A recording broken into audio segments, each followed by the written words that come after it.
We're sitting here in the Mayan ruins here in Honduras, and it's an amazing place because I identify with what we see here, the construction that they were able to do hundreds and hundreds of years ago.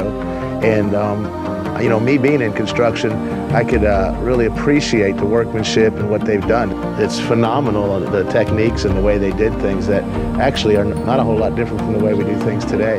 We're here in Honduras because this is where my heart is. My passion's down here in Honduras. I'm a part of an organization where we're feeding kids and furthering education. We're allowing kids to be kids down here. What's interesting to me is I got involved in this on a whim through an email, third-party email that I kind of tracked down, called a guy, introduced myself, flew down here and came into this project. And it's kind of the same way I got involved in Maule. It was just kind of like an accidental thing. A guy recommended me to another guy who recommended me for a job who didn't want to pay me till he shared the juice with me. So I kind of fell into both situations, and I kind of see the parallel in them to where in what we're doing here in Honduras is we're taking people that have no hope and we're giving them hope.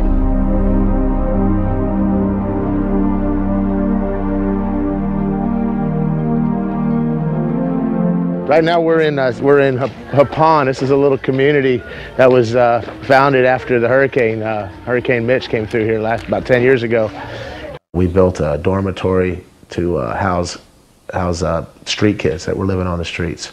We got down in there and we'd get up at 4:30 in the morning, go out on the streets, and the kids were by the thousands sleeping in the streets.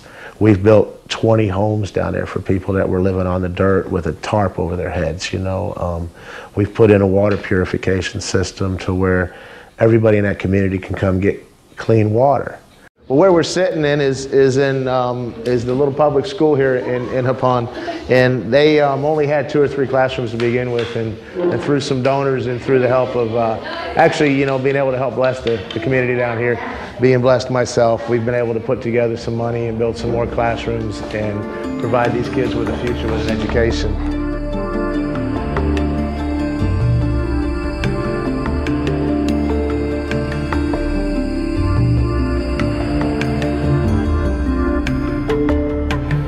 Started in 2000 from just giving kids a glass of milk and a cookie to now we're feeding hundreds of kids every day down there in Honduras. Say, Bon Avis.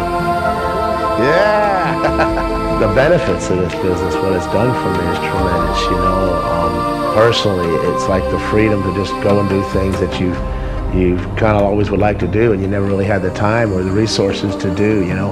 And this business is going to be such a big instrumental piece to the puzzle to allow me to do more, because now when things come up, it's like, you know, I can just write the check, you know. It's just an answer to prayer, you know, because, you know, if you're given so much, you need to give back, and the impact we can make on kids' lives, you know, across the country, across the world, across the water, you know, it's really neat to do.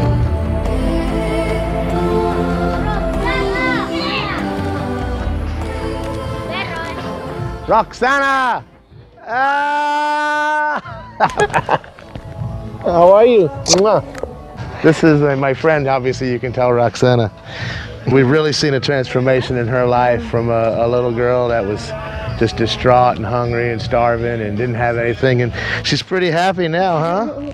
Sometimes I ask myself why I'm doing what I'm doing, you know, why am I down here? I have the wherewithal to just go do anything I want, and some people wonder, well, why are you there? Why are you doing in Honduras what you're doing? And you know, I'm in my 40s in life, and you know, I don't have any kids, and I came down here a few years ago, and I saw these kids with just nothing, you know, and it broke my heart, and I knew that I was called to come down and help, and then I believe God put this Maule opportunity in my hands, and He honors it, and I feel like that by me sharing and doing all I can with the rewards, that He'll continue to honor it, and this thing is just getting bigger and better all the time. Thumbs up. The black diamond ring, baby. You know, the worst thing that happens to anybody that gets in this business is they become more relational, and that can't hurt at all in any aspect of life. So this is just an amazing business, an amazing opportunity, an amazing way to make a living, and I'm just blessed to be a part of it. We're sitting here in an ancient stadium. Back in the earliest days of time, they all still had sporting events, and everybody always wanted to go and take part in and you know, kind of live out their dreams through other people. You know, a lot of us are guilty of that. Here, you know, a lot of people will get caught up in like NASCAR, or they get caught up in their favorite sports team. And week in, week out, they're living out somebody else's dream. Yeah, we won this week, you know, but what did you really have to do with that? All you did was watch. And you know what is? It's sad because we buy in to the feeling of someone else's accomplishment, and we try to own that.